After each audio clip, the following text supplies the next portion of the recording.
We all give William one more hand as he comes and sits down to have a conversation with me. And thank you, Jim. Right there.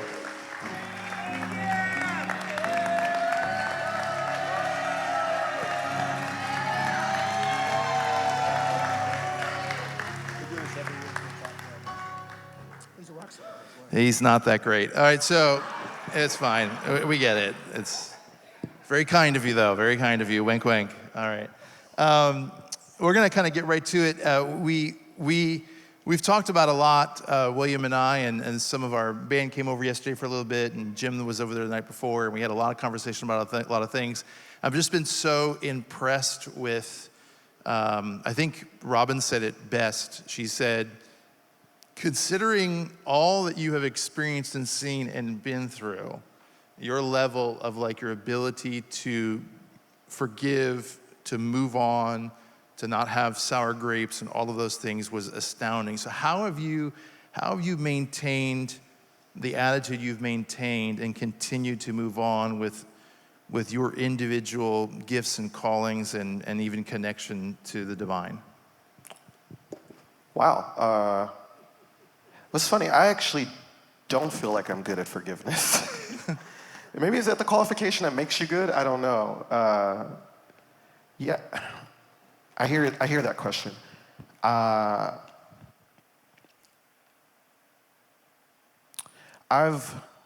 really wrestled with the concept of forgiveness. I don't know if anybody else has. I've heard all the different definitions. I've read the books, taken the Christian e-courses, the Sunday school classes, and I wrestle with it. I wrestle with the idea that harm can be created and then it's just magically not harmful, or it magically doesn't hurt anymore. I don't understand it, to be perfectly honest. And it wasn't until semi-recently I was reading the theologian Paul Tillich, and I think it's in his book, I don't know if it's the book The Courage to Be, it's in one of his books, where he actually argues that the word forgiveness is pretty antiquated for our modern sensibilities, and how the word doesn't really work. It's too vague, it's too general and too broad. And he actually argued in this book that we should use the phrase acceptance. And that acceptance is a true or a better understanding of what we're talking about when we're talking about forgiveness. And that for me was like a light bulb. It said, you know what? I don't have to not feel negative emotions, but I do have to accept what has happened. I don't want to accept it, but actually acceptance is much easier than trying to like muster up the courage to forgive the people who hurt me, you know, or some like grand act of like selflessness. But acceptance, I can do day by day. I accept that I live where I live, that I grew up with the parents that I grew up with, that the things happened to me that happened to me. I wished maybe they would have been different, but now I accept it. Because it is what it is. I can't argue with the past, though I like to, right? You know what I'm talking about, that thing in your head where you're having that argument. You're like 12 years old again arguing with your parents about you couldn't wear the dress you wanted to wear. And it's like we get caught in those loops. So anytime I find myself in a loop, I just simply breathe and just accept what is. Grief is not linear, so I know that there are days I wake up and I'm just as angry as if it all happened yesterday. And then there are days where it really feels a million miles behind me. And those are good days. And so I just try to lean into those good days of acceptance. I actually think Oprah does have a great word for forgiveness, or a great mantra for forgiveness. She says, forgiveness is giving up the hope that the past could have been any different. And I thought, aha. All the Oprah fans know what I just did there. And I thought, yeah, and every day I pray for grace to accept and to give up the hope that what happened to me could have been any different. But to also answer your question, the other part of it, I'm keenly aware of my own humanity, my own failures and sense of brokenness.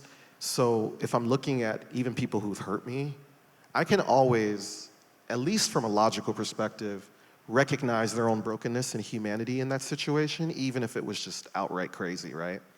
And so in that way, there are people who I can politically, ideologically, theologically disagree with on so many fronts, and I can use all the big words, all the academic words. They're a racist, they're a bigot, they're a xenophobe, they're misogynistic, they're blah, blah, blah.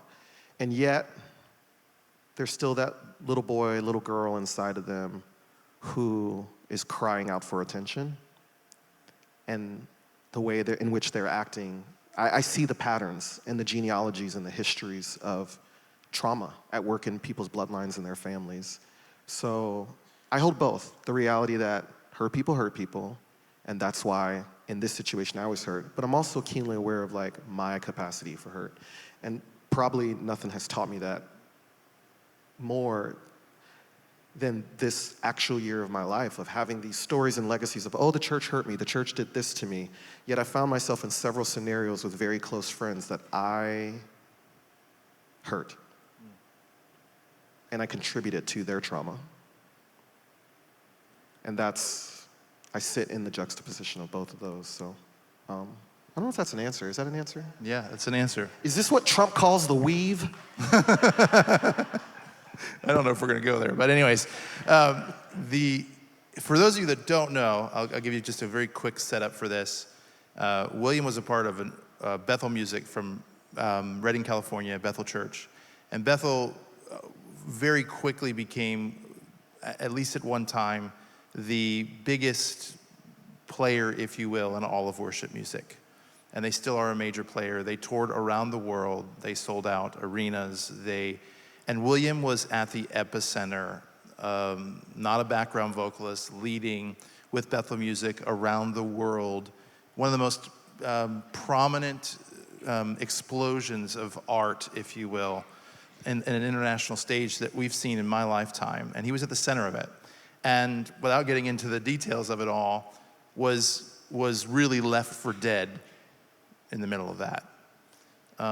Spiritually, relationally, just cut off in a way that was so wrong on so many levels when he had loved and served. And I don't think we should talk about that. yeah, that's fine. Okay, thank you. Yeah, I'm not going to go there. So that gives you the background of it, but thank you. Don't disrespect the pastor. Anyways, I'm just kidding. We talked about that privately, but what I was so shocked is I thought to myself, this guy will never have any grid for God, for anything that remotely looks like Christianity after what you've been through.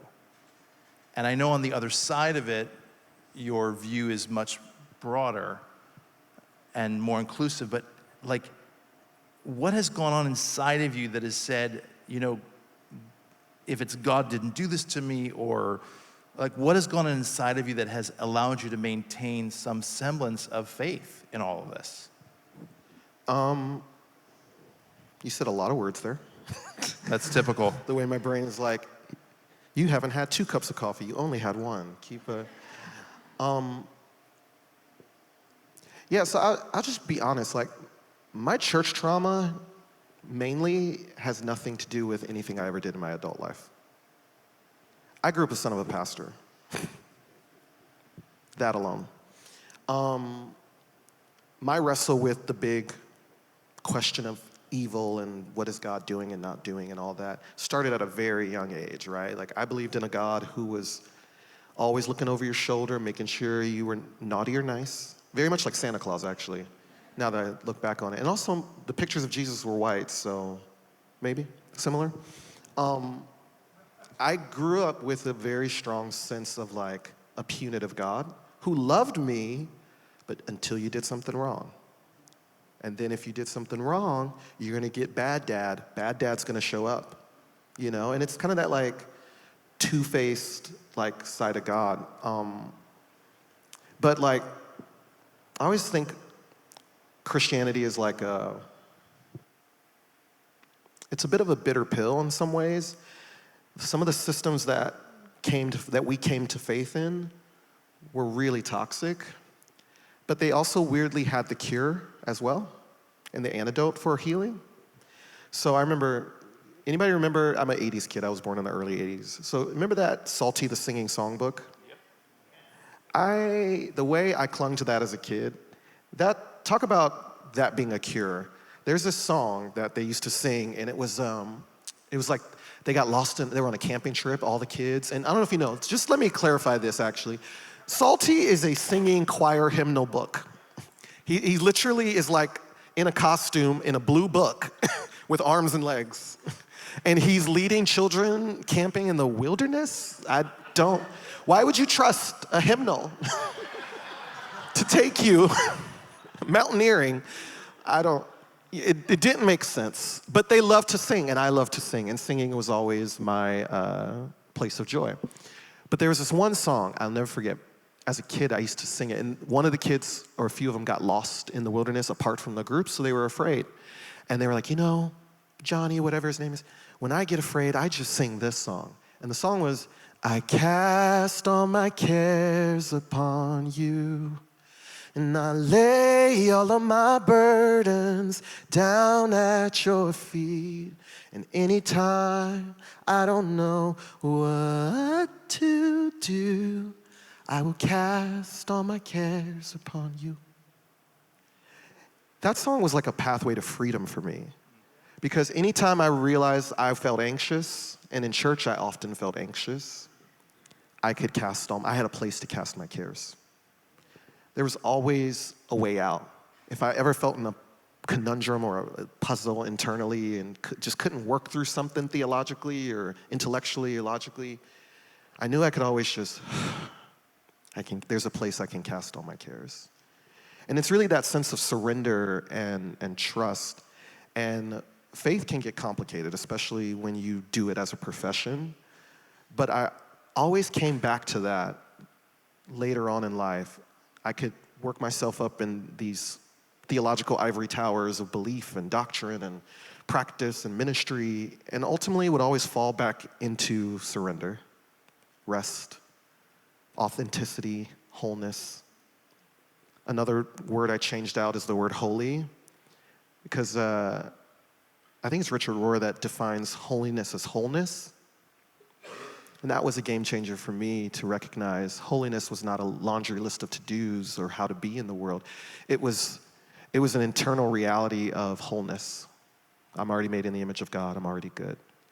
And so for me, to answer your question, I had already been given, even though I grew up with, like I said, with a very toxic framework, and we can name all those things.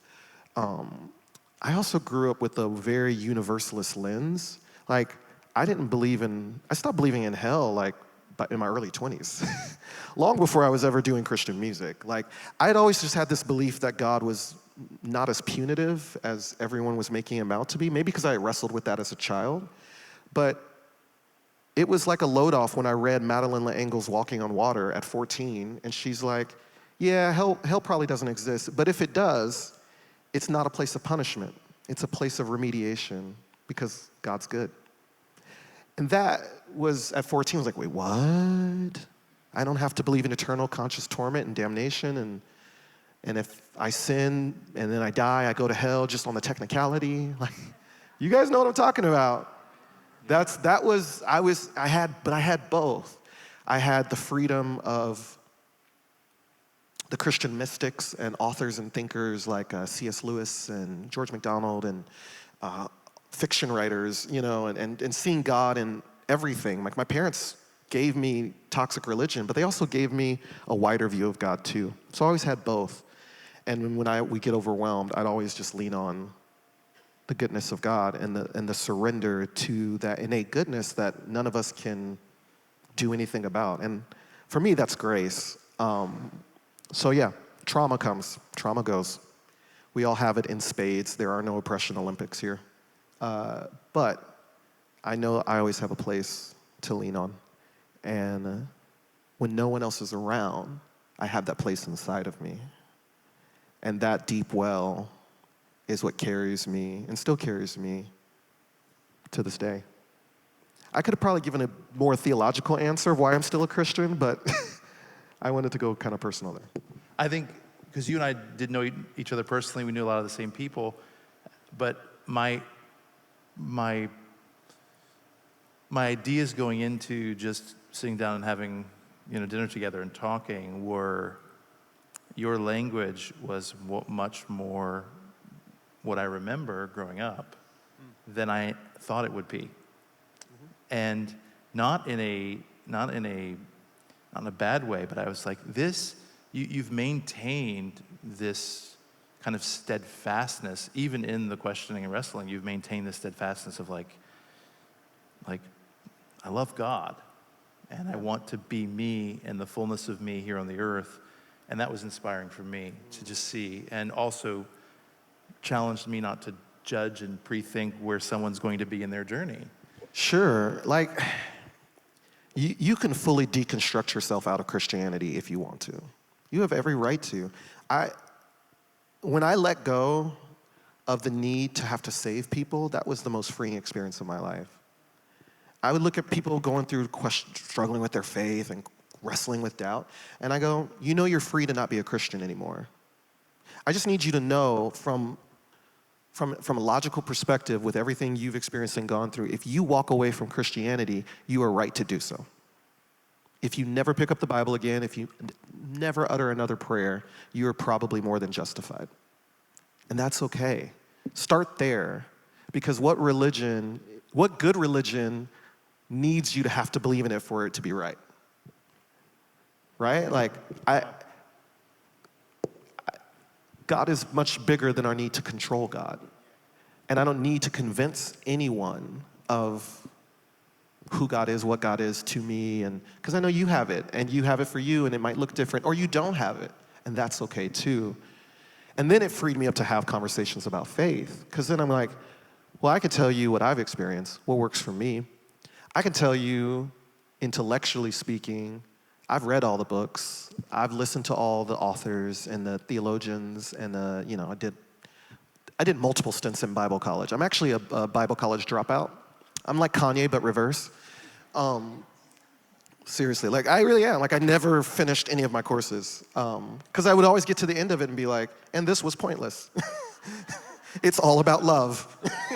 Come on.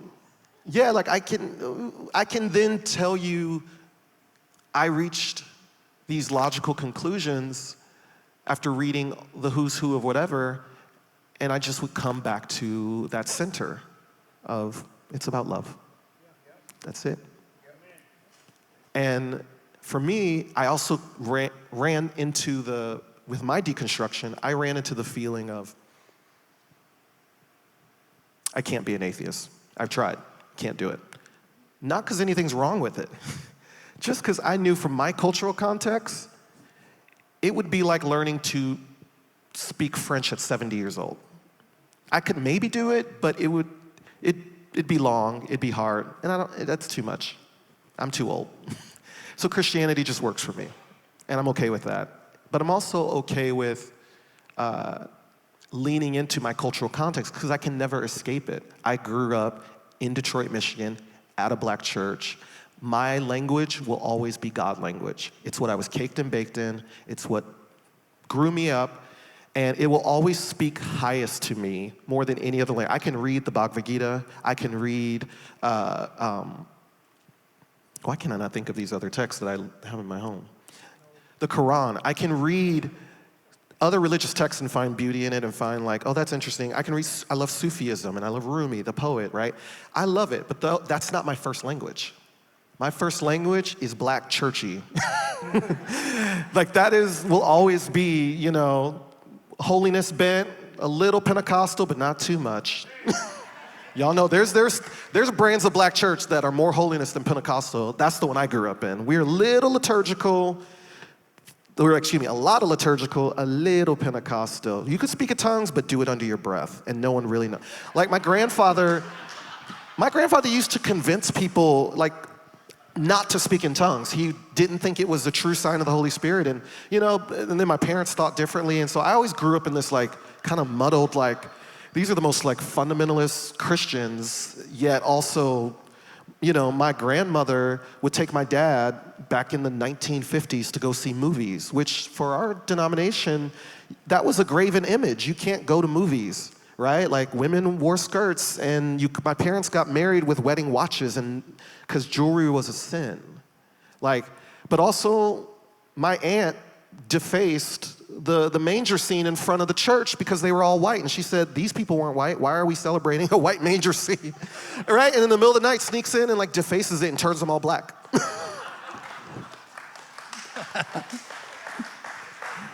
Back in the 70s. You know what I'm saying? Like, it's like, I think kids these days, sorry, I feel like I'm really doing the weave now. I'm going on a tangent. These kids, like, we think we're so radical. The ancestors are far more radical than we ever were, right? They were having sex before birth control, okay? Talk about wild. Without condoms, many a time. Like, and just hoping, counting days and months. Like, they were living out here on the edge. They were, trust me. And then I read, James Baldwin says, you think your pain is so yourself, and then you read and you realize pain is universal. And you can connect and anchor your pain to different people and places in time. And I read the ancestors, and I'm like, they were working through, like, many of them are far more feminist than what half of us believe, you know what I mean? Like, they were way more about liberation and freedom and justice and building love coalitions and beloved communities and doing radical kinship and dinners and neighborliness and showing up for each other and also rebelling. And just your grandma was out here doing wild stuff, y'all. I'm just gonna say it. She got real nice when she got older, but she was out here doing some wild stuff. I don't say that to be provocative. I say that to say, we come from a great tradition. All of us do, no matter where your age background is, and you get to anchor yourself to that, the good, bad, and ugly, because it was all of it. It's always been that, and I don't think we're more evolved in that. We just are, this is our iteration of it. But to go back to your original question, I don't know, I feel anchored in Christianity because it's my cultural context. I feel anchored in the words of the prophets because who else is yelling about the crap going on in our world as poetically as they were, right? Jeremiah, Ezekiel, right? Go read that stuff. They were angry in ways that we're angry. And I don't know. In that way, trauma's trauma, but Hebrews 11 says, we are part of a great cloud of witnesses. And we're surrounded, and they're cheering us on, like the ancestors are actually cheering us on. Yeah, I love that. Now, you may or may not believe this, but my childhood language is also Black church. Oh, yeah. No, I know, because we were playing gospel music yesterday. We were going through, like, the whole list. You were there. And, we were playing all the kids the songs from the 90s Black church they never heard that they should have heard, like Center of My Joy and Richard Smallwood. And, that was fun. I know what a mother missionary is, okay? A lot of these white boys out here have no idea what a mother missionary is, but I do. If the women in your church didn't wear all white on the first Sundays of the month, I don't want it. Take it back. Or dismiss themselves like this. Yep, that. There was this church mother that was like, she was the oldest one. We called her Sister Claudia. Sister Claudia, I came down to the altar for prayer one Sunday as a teenager, and I was just praying, I don't know what, I was praying, trying to pray the gay away or something, I don't know.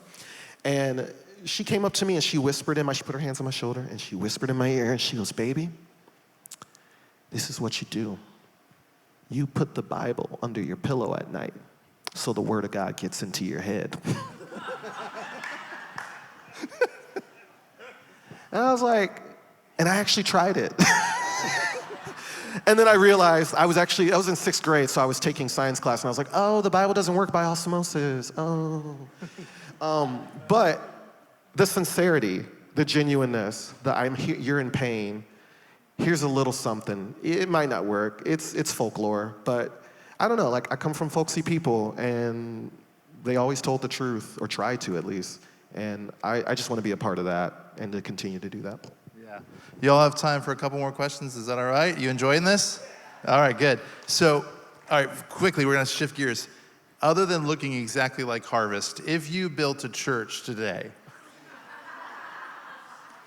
like what would it look like and what purpose would it serve? Every pastor is like a rapper. They always think they're the greatest one. Every time. I could go anywhere around the world. Every senior pastor thinks he is the best senior pastor and that their church is the best one. I mean, rappers, ball players, pastors, same thing. Oh, perfect church. There is no perfect church. But what should the church, that was more, lighthearted, but what should the church be focused on and doing, especially in our nation? Like, what's our purpose? Because things have been so conflated, I feel like, especially in the last 10 years. Like, where should we be? What's our purpose? What should we be, like, in your opinion? Simple. I'm gonna sound super conservative here. Do the 10 Commandments. Love the Lord your God with all your heart, soul, mind, and strength. Also, reject false idols. I think you gotta do that in tandem. And I think love is prophetic, but I also think calling out idols is prophetic too. Like, I'm still old school enough to be like, no. That's an idol. That's a graven image. That is Antichrist. That is wickedness.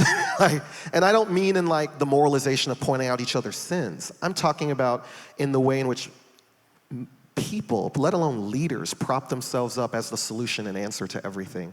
I alone can fix it. I am your savior. I am your deliverer. Prophets and prophetic people call that out. That's idolatry.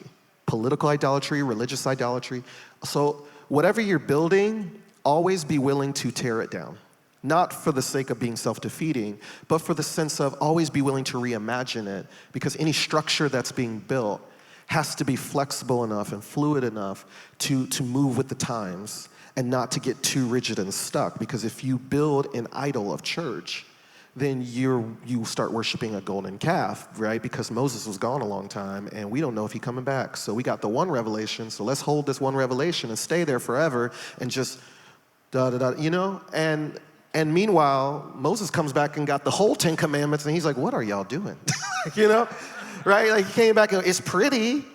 That's a pretty idol. It's gold, but it ain't the real thing. And so I think keeping Christ-centered, and really the reality of Christ crucified centered. Again, going back to that song earlier, it's weakness. Christ as weakness, not power over, but power under. Yep. Embracing the power under rather than the politics of dominance, fear, and lording over. And Jesus said, so it shall not be with you. Meaning the Gentiles, and they were using that thing, they lord power over people, but it shall not be among my people. You are to reject it at all times. And anyone that is remotely coaxing you into it, it's pretty, it looks good, it says it'll solve all your problems, but it won't. It's scapegoating. Plain and simple, and it always is. And so I think if you just keep your love on, you can actually keep your love on, though. Even through differences and real painful stuff and sitting with people when it's hard. I think you do that, you're winning. It's not popular, though. It may not help you become a megachurch. I don't know what to tell you. I don't think the Gospels are a recipe for how to make a successful megachurch. And that's no shade to churches who just grow. Some of them just grow. Some of them are just really good at marketing. Some of them are just really good at creating fear. Some of them are just really comfy, cozy places, and people just, need the free childcare. I don't know. There's a million reasons why those places are successful, and you think, wait, if we have the right message, we'll be successful. But that's actually counter to the cross, because that's why Jesus' friends left him. The message wasn't popular. 3 days before, they were yelling, Hosanna. 3 days later, they crucify him. Trash, he dead. Give us the killer. Give us Barabbas. This guy? Nah, get him out of here. It's not popular. Weakness is not popular, but it's the low path, and it's the path of humility. And maybe we become godly. I don't even know if that's even the point even too, but I do think we just will represent something so in contrast to a world that is stuck on power and stuck on lording power over people. Yeah, I had something on my phone, which is back here, so let me grab it, that I read last night. I thought, oh man, I want to get your hot take on it. Not a hot take. Oh, this is a hot take, by the way. Am I on The View? Come on, Whoopi. You ready? Or are you more Meghan McCain? Which one are you?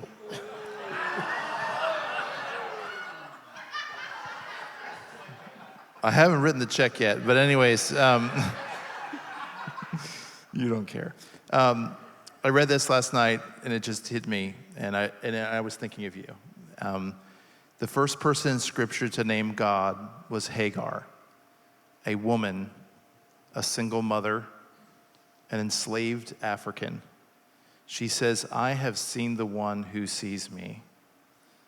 God calls her by name, but Abram and Sarai do not, because God has a way of exalting the vulnerable. I mean, yeah, that sounds like power under and not power over. Really, yeah, like last night I was listening to I couldn't sleep for a while, so I turned on a random podcast about Nietzsche, the famous philosopher who was also a fatalist and believed God was dead, and and he actually, core to his argument was he believed in he believed that the fictional world that the Greeks came up with, the Dionysian kind of worldview, was, he believed, more truer than what he called the crucified lens. And he actually wrestled against it. And this podcast was actually talking about René Girard and his work on the crucified and violence and the sacred. But it painted like a contrast to me of kind of like what this quote's talking about, that God is always on the side of the poor. If you want to know where God's at, he's with those who are weak. He's with the brokenhearted. He's with the poor. He's with the lowly. He's with the slaves. He's with the trans-disabled black woman walking down the street. God is with those who understand what it's like, as Malcolm X would say, to catch hell. The people who catch hell. God's with those people. Now, God's with the tax collector too. So it's not that God abandons the powerful and the rich, but the only way to see God is first going low and through the lens of the crucified. And that's why, to me, Jesus is still relevant, actually, even in our modern context, is because we have a world that cares about victims of marginalization. And to me, no greater story depicts victims of marginalization than the story of Jesus. Or, better yet, the story of Jesus is such a great universal story to the victimhood of all people who have been marginalized in human history. So Jesus, as the lamb slain, stands as a surrogate type, and he's like, I represent everyone who's ever been brutalized, oppressed, and brought low because of just who they are, or because they went against the status quo, right? And that's why they crucified him. It wasn't just because he was, he's a religious heretic, or it was way more subconscious than that. They were killing him because he was centering the very people society tells us not to center. And when you do that, they'll kill you. Like signing up for Christianity in a lot of ways is signing up for death. You're willingly entering. This is why you must lose your life in order to gain it. Because it's the path of death. Queerness is the same way. To be queer in a heteronormative world, while also, and I'm going to use queer in a very broad sense, there are heterosexual people who are queer in the sense of they embrace queer people and allow that to influence their life and their heart. And by doing so, they have to go through the path of death because they have to die to the heteronormative standards of society, right? And they get ostracized for it. They get penalized for it. The same way Jewish rabbis would be beaten and killed in the civil rights movement for standing with African Americans in Montgomery, right? Like, so when you embrace the path of weakness, it sounds good, but it is death. And you're signing up for it. But you're also saying, I'm laying my life down. Not just for me and my own personal gain, but for the other. And that's why Jesus says, anytime you will see me in the face of a stranger, in the face of the poor. When you feed the poor, when you take care of the marginalized, that's where I am. So Christ stands in solidarity with every victim who's been victimized in all of human history. But guess what? As Christ's body, so do we. And it is a road that is often marked by grief. Same was the road of the cross. But we know, and the victory of the cross is this. It's not as everything's just going to be okay, though. Hopefully. It's in the reality that death doesn't have the final word. That, yeah, you're going to go through death. You're going to go through suffering and grief and trial and pressure. The pressure right now in our political moment, it's up. It's a cooking. The pressure is cooking right now. What choice are we going to make? What choice are we going to make? How do we react under pressure? Do we crumble under it? When fascism is a threat, do we succumb to it? The same way France did in Nazi Germany, right? You just kind of let them steamroll in and just do whatever? Or do you resist? And I think those who resist, that's when they come after you. So again, I'm not making any prophecy about what's going to happen as much as I'm saying no matter what happens, we tell the truth, we resist, and we lead a crucified life. And by doing that, we are being the representative of God in the world, standing with those who need to hear and see God because they're lost in their own pain and confusion. But when somebody stands beside them and says, I see you and I'll sit with you in your grief, that's when we're being light to the world. Mm. Come on, will you give a hand? Will you do that for me? Yeah. Oh, thank you guys. Yeah, a work, it's pretty academic, but I just have to recommend it. I slightly mentioned it.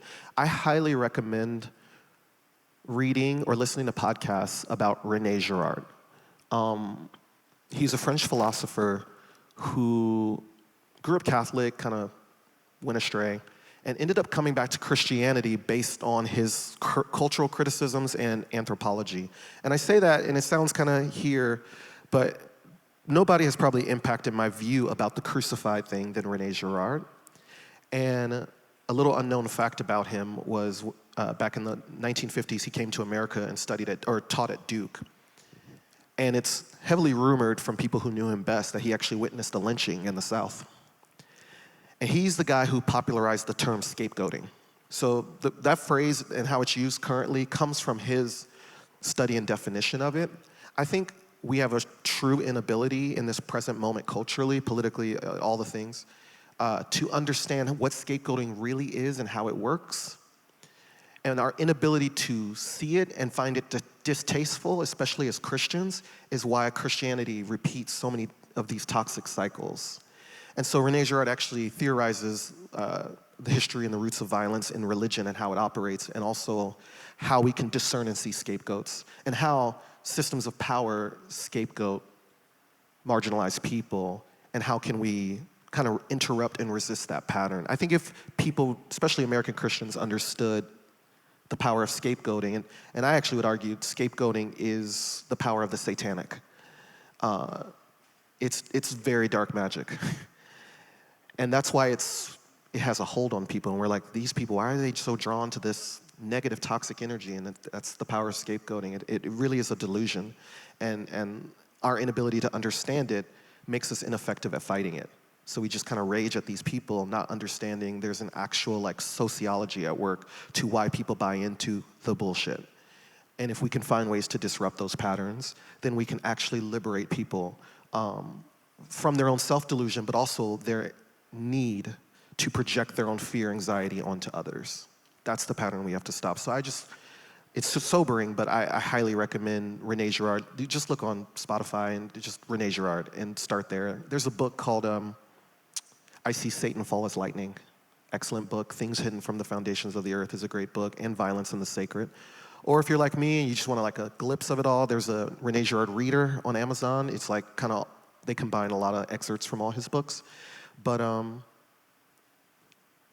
yeah, I think he's like the Freud of our generation. So anyway, I'll leave you on that random note. Love it. Thank you, William. We appreciate it so much that you're with us today. Thank you guys for having me.